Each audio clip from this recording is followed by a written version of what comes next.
Welcome back sa ating mga fast break balita. Kilalanin ang bagong secret weapon ng Golden State Warriors. Pero bago yan, eto muna. Ayon kay Kendrick Perkins, walang kupunan ngayon sa NBA ang takot sa Boston Celtics. Ito'y marahil sila'y sinuwerte lamang sa kanilang mga kinalaban patungong NBA Finals na injured si Mitchell ng Cavaliers, si Therese Haliburton ng Indiana Pacers, pati si Jimmy Butler ng Miami Heat. Yan nga raw ang rason kung bakit nag-upgrade ng roster ang Knicks kay Mikal Bridges at ang Sixers kay Paul George upang kanilang tatapusin na itong Boston. Yan ang matapang na sinabi ni Kendrick Perkins patungkol sa defending champion. Pero kung ating titimbangin, itong Boston ay mayroon ding na-injured itong si Kristaps Porzingis na siyang nakapagbigay nga ng malaking impact sa kanila sa regular season. Sa kabuuan, parang hindi naman yata kasalanan ng Boston Celtics kung na-injured man yung mga star player ng kanilang mga kalaban. Ganun talaga. At sila bilang isang kupunan, ginawa lamang nila kung ano ang kanilang misyon sa NBA at yun ay ang magkampiyon.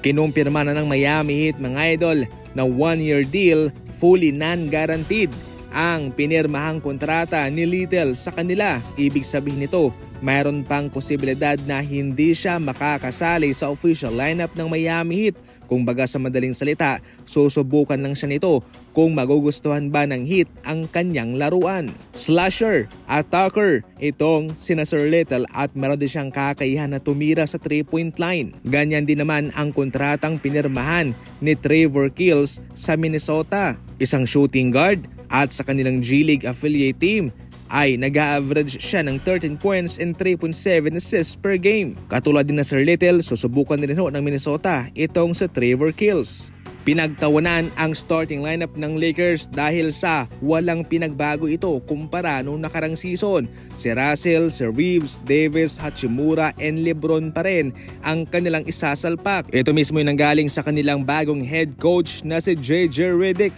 Ito'y isang matinding pagsubok sa kanila, especially kay JJ Redick kung paano ba niya pagagalingin itong Lakers na wala namang binago sa kanilang kupunan, tanging si Christian Coloco lamang. Ayon naman kay Jeanie Buss, hayaan na lang daw na magsalita yung kanilang ipapakitang performance at hindi niya iniisip ang mga pangbabati ko sa kanila. Hayaan na lang daw na patunayan nila na kaya nilang makasabay sa mga kupunan ngayon. Well, para sa inyo dyan, ano ang maikokomento ninyo? I-comment lang yan sa comment section.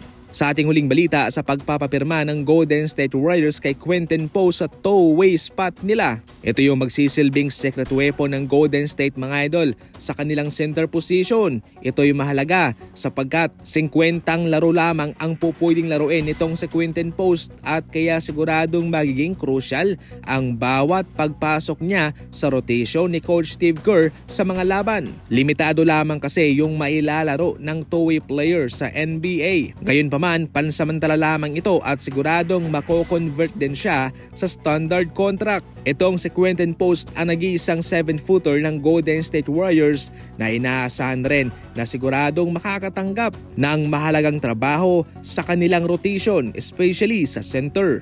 Yan lang muna sa ngayon ng ating mga fast break balita. Tumutok lang palagi para alam mo ang mga ganap sa NBA. And as always, thank you for watching.